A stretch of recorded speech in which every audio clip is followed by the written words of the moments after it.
Have you ever noticed how your next paycheck is already gone in your mind before it even hits your account? You're planning dinners, adding stuff to your cart, telling yourself, it's fine, I get paid on Friday. That tiny habit feels harmless, but it is actually one of the biggest reasons you stay stressed. A swipe here, a buy now, pay later there. What you are really doing is borrowing from your future peace of mind. You're locking yourself into payments before you even have the cash. That is exactly what Thomas Jefferson was warning about when he said, never spend your money before you have it. Debt isn't just a number on a screen.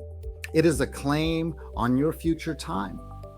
When your upcoming income is already promised to bills and past decisions, you lose your freedom. You can't save, you can't invest, and you can't say yes to new opportunities because your paycheck is already spent before you earned it. So here is the simple rule to fix it. You have to flip the script. Wait until the money actually hits your bank account. Then cover your essentials and pay yourself. That means savings and investing immediately.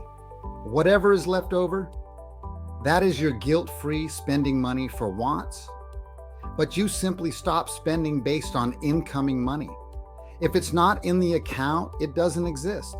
If this shifted how you think about your future income, smash that like button and subscribe so you don't miss the next one. Share this with a friend who is always living one paycheck ahead in their head. And if you want to get serious about building wealth and learning to trade, join us in the Discord. The link is in the bio or at techhedgepivot.com. Don't spend it till you have it. See you in the next one.